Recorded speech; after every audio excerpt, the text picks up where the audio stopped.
Welcome to Coffee Talk, where we watch creepy and conspiracy videos while making silly ad-lib stories. My name is Vanessa, and I've got my coffee, so let's watch some stuff. Let's talk about the uncanny valley. The uncanny valley refers to this graph showing an object's resemblance towards being a human and our affinity towards that object. At the bottom of the graph are industrial robots and Roombas, things that don't really share a strong resemblance towards people and we're not really drawn to.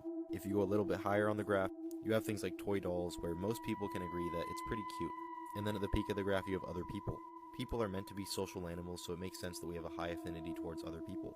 The uncanny valley specifically refers to this sudden dip in the graph. When something looks almost human but not quite, we not only don't have any affinity towards it, the graph actually dips into the negatives at this point, which means we have a strong sense to avoid it. Remember the doll I mentioned earlier?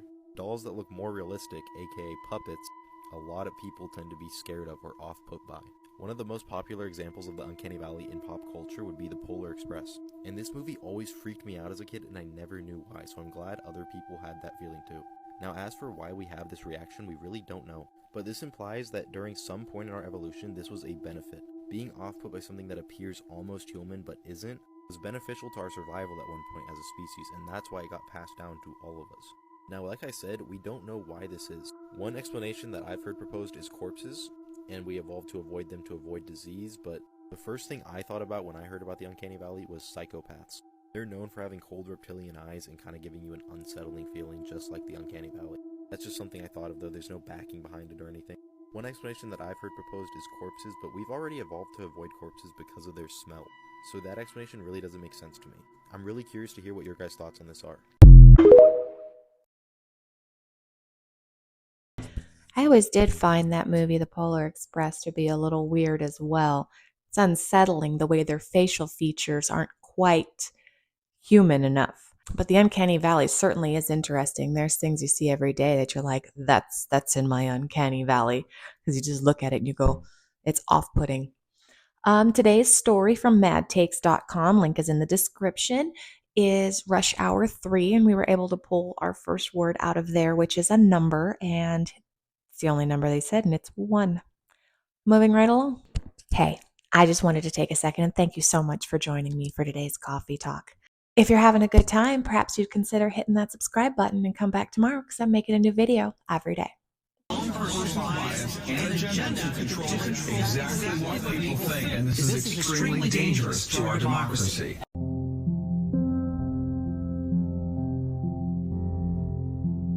There's no question about the fact that Mockingbird is real. It started out paying journalists in major media, Pulitzer Prize-winning journalists, to print fake stories that the CIA wanted in the press and fake interviews. And this was revealed in the Church Committee.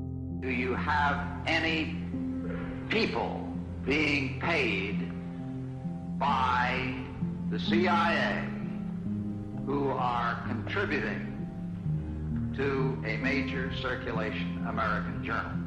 We do have people who submit pieces to two American journals. And of course, then the CIA destroyed the rest of the files, which is what they do.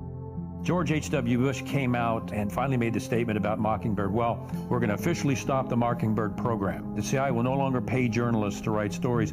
From now on, the program is voluntary, which means Mockingbird continues today.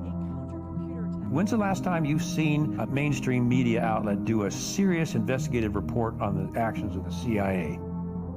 Today? Well, I would think probably for a reporter it would continue today, but because of all of the revelations of the period of the 1970s, it seems to me that a reporter's got to be much more circumspect in doing it now, or he runs the risk of at least being looked at with considerable disfavor by the public. I think you've got to be much more careful about it. Platforms to push their own personal bias and agenda to control exactly what people think, and this is extremely dangerous to our democracy. This is extremely dangerous to our democracy. This is extremely dangerous to our democracy. This is extremely dangerous to our democracy. This is extremely dangerous to our democracy. This is extremely dangerous to our democracy. This is extremely dangerous to our democracy. This is extremely dangerous to our democracy.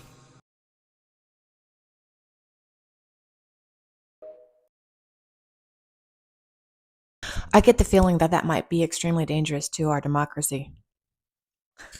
Pretty much every single study that's out there, and a lot of the information that you get is paid for by somebody who has the results at their best interest. Just an example, I remember recently in the last several years, people started drinking lemon water, squeezing a wedge of lemon in their water because they thought that it had all these insane health benefits. Turns out those studies were paid for by a company that manufactures citrus cutting machines. Everything's bought and paid for. And it just turns out that lemon water is actually nothing. It does nothing for you. It does nothing. It's insignificant. But there you go. And the next two words we needed for our story are both occupations. Luckily, there was two mentioned there, journalist and reporter. So a lot of people are wondering what the map looks like that I found in my encyclopedia. So let's find out. So I have 4 books in this collection of Funk and Wagnall's standard reference encyclopedias. This is the first one that I have gotten to look at. This was, I think, last touched in 1966. So let's get into the map. So as you can see, this is, the North Pole. And all around it is, you guessed it, Antarctica. This map has the North Pole as the mathematical center. From it, true distance to any part of the world can be measured. Such a projection shows to advantage the Great Circle routes used in navigation, which pass near the Arctic Circle. Polar projection maps are indispensable to a global-minded nation.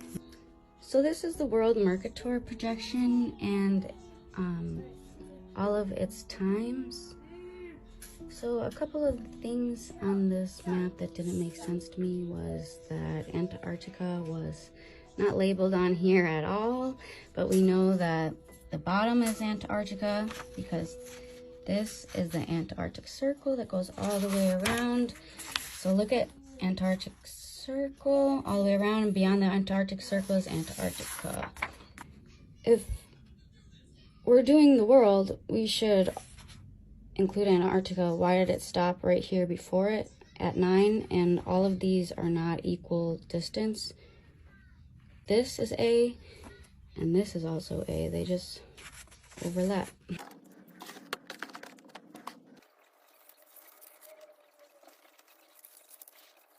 So I took this map and I cut it up and I marked down the lines of the Arctic Circle, the equator, and the Antarctic Circle. Let's put this together. So you can see that A and Z are practically the same, they have the same time. So when you put this map together, it looks like the first map that I showed you.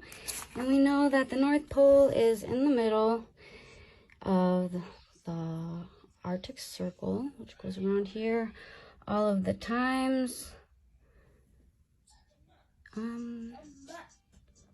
are right, and we are surrounded by the Antarctica. There's tons of different information in these books, so let me know if there's anything else that you might want me to go over.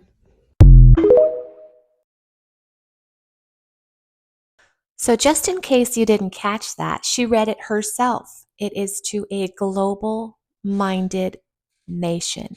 So the little blurb at the very top of that flat earth picture is for a global-minded nation. And then she just completely disregarded everything that she read. So I'm just going to go ahead and completely disregard this flat earth theory. What do you think? I almost forgot. We pulled a place out of that video, the North Pole. Most people won't believe this. Bob Lazar emerged in the late 1980s, claiming to have worked at a secret site near Area 51 where UFOs were stored and studied. He said the UFOs were powered by an unknown element he called Element 115, which allows warping of space-time. This element has since been synthesized but doesn't exhibit such exotic properties. Among documents Lazar saw was one titled EBE, which he assumed stood for Extraterrestrial Biological Entity. It contained biological information on alien life forms, The document apparently described how these beings helped proto-humans evolve, with sections titled Genetics and Mutations and Amp Religion. Lazar claims the document heavily implied that modern religions are based partially on humans' ancient interaction with aliens who shaped our development. However, there is no independent verification of Lazar's claims. His credibility has been debated due to contradictions in his statements over time. If such documents did exist, their corroboration of religious accounts could dramatically reshape human origins narratives. But without more evidence, Lazar's specific assertions linking aliens to religion remain highly controversial and unproven. I make it a point not to discuss religion. Everybody's entitled to believe what they want to believe. So I'm not going to say that there's no such thing as God, for the simple fact that God cannot be disproven 100%. That being said, wouldn't it be freaking cool if we were all from aliens and we were some like seed planet where they came down and just started messing with the Homo sapiens? Not Homo sapiens, where they started messing with like, who was it? It was before the Homo sapiens. Neanderthals. So they came down and started messing with the Neanderthals and then turning us into what we are today. It's kind of cool, right? Oh, we got a person in the room, which is Bob Lazar, the only male mentioned, and a place, Area 51. All right, let's go. We didn't land on the moon. On July 16th, 1969, Neil Armstrong, Buzz Aldrin, and Michael Collins took off in a Saturn V rocket as part of NASA's Apollo 11 mission to put humans on the moon. Or did they? Starting only a few years after the final Apollo mission, this theory came about that the moon landings were faked, and any video or photographic evidence was simply done in a secret movie set. The theory went further to claim that the script for this fake moon landing was written by Arthur C. Clarke, and it was all directed by Stanley Kubrick. Other alleged evidence used to support this theory were that there were different angles of shadows being seen in pictures on the moon, and astronauts were being lit up in shadow even though there was only the sun for light. In addition to that, it appeared like there were no stars out in space, and there were also these strange rocks with letters apparently carved into them, like stage props. There were also other anomalies in some of the photos, like these layered crosshairs, suggesting that there might have been some kind of manipulation done to the photos. And then also the flag, which appears to be blowing in the wind when there's no atmosphere on the moon. And perhaps one of the more curious points is that the astronauts for these missions all had to travel through the Van Allen radiation belt around Earth twice, which would have likely fried any of the astronauts aboard and their equipment. Despite being able to see the different Apollo landing sites and other technology left behind, many people still believe that. While I truly believe that we did go to the moon, there's an awful lot of evidence that is coming out to the contrary. There's little things, little details and minutia that I don't quite 100%, cancel me out of that moon landing thought, but it gets close. It gets close. All right, we found 2 words. We got an occupation, which is astronaut, and body part hair. He said crosshairs, but I'm going to go with hair anyway, just because it's part of the body. Yeah, makes sense. So in 1973, during the Church Committee hearings, we learned that the CIA had a program called Operation Mockingbird, where they had at least 400 members, leading members of the United States Press Corps, from the New York Times, the Washington Post, ABC, CBS, NBC, etc., who were secretly working for the agency and steering news coverage to support CIA priorities. And they agreed at that time to disband Operation Mockingbird in '73. But there's indications they didn't do that, and the CIA today is the biggest funder of journalism around the world. The biggest funder is through USAID. The United States funds journalism in almost every country in the world. It owns newspapers. It has journalists on it, thousands and thousands of journalists on its payroll. They're not supposed to be doing that in the United States, but in 2016, President Obama changed the law to make it legal now for the CIA to propagandize Americans. And I think, we can't look at the Ukraine war and how that was, how the narrative has been formed in the minds of Americans and say that the CIA had nothing to do with that. I just watched the Tucker Carlson interview with Vladimir Putin, and it lends a lot of value to what he just said regarding the war in Ukraine. There's an awful lot to unpack in there. Kind of, I mean, not saying it validates going in and taking people's lives, but it does change the narrative a little bit. That kind of solidifies the thought that the government definitely does have a huge say in what you believe to be reality. And we should probably be putting our money to better use in our own country. In much less political news, we've got an adjective and a noun. We've got biggest and country. The Van Allen belts are two regions of high-energy particles surrounding the Earth that were discovered by James Van Allen in 1958. According to some, the existence of these radiation belts makes it impossible for humans to survive a journey through them, casting doubt on the authenticity of the Apollo moon landings and other manned space missions. This has led to the development of the Van Allen belt hoax theory, which questions the official narrative of space exploration and suggests that the truth has been concealed from the public. Proponents of the Van Allen belt hoax theory argue that the dangers posed by the radiation belts would have been lethal to the astronauts who participated in the Apollo missions. They contend that the technology of the time was insufficient to protect the crew from the intense radiation, and that the moon landings must, therefore, have been faked. Some even claim that the Van Allen belt is a barrier intentionally put in place by extraterrestrial forces to prevent humans from venturing too far into space. In contrast, experts and space agencies maintain that the Apollo astronauts were exposed to the radiation in the Van Allen belt for only a short period of time, minimizing the risks associated with the journey.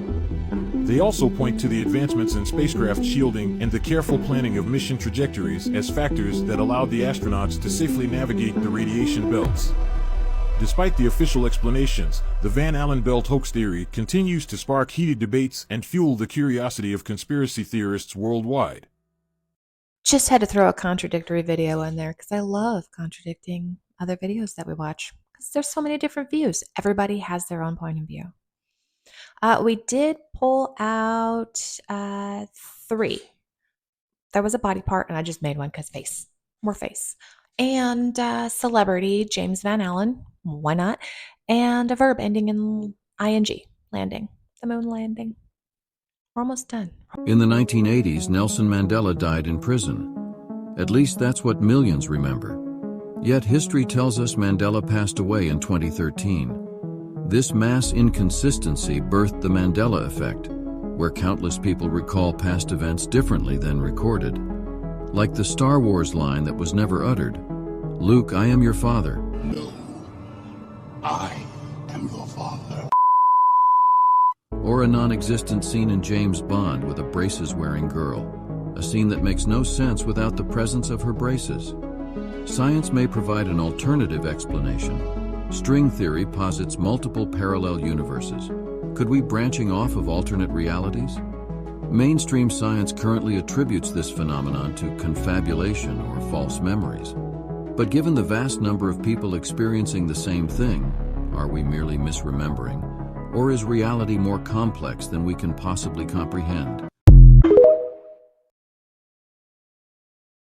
There was a couple of Mandela effect examples in there that I hadn't heard of before.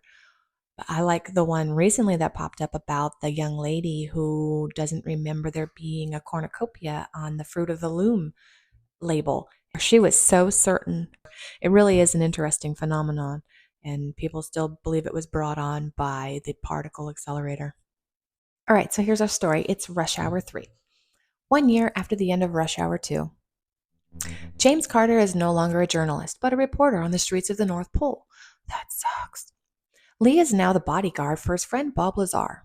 Lee is still upset with Carter about an incident in Area 51 when Carter accidentally shot Lee's girlfriend, astronaut Isabella Molina, in the hair. During the World Criminal Court discussions, as Bob Lazar addresses the importance to fight the triad, he announces that he knows the biggest of the triad leadership, known as the Shai Shen. Suddenly, Bob Lazar takes a country in the face, disrupting the conference. I say that would definitely disrupt just about anything, taking a country to the face. Lee pursues the assassin and corners him, discovering that the assassin is his brother, James Van Allen. When Lee hesitates to shoot James Van Allen, Carter shows up, landing towards the two, and differently experiences Lee over, allowing James Van Allen to escape. Okay, that was funny. Thanks for hanging out. Stick around for my cutting room floor and have a wonderful day. 3, 2, 1. Welcome to today's coffee talk. Welcome to today's, welcome to coffee talk. But,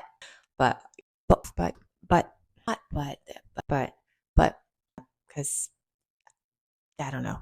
It's weird. It's creepy. That's creepy. That's a little weird. Do you find that to be weird? I think that's weird. Be a little weird. Like, they paid for all these. I can't remember what they're called, but I'm going to keep doing this. I almost forgot that there's a lot and I'm crooked. Thanks so much. Thanks for hanging out. Thanks for hanging out. I'm back tomorrow because I'm making a video every day. A new one. Every day. It's what I do. Every day.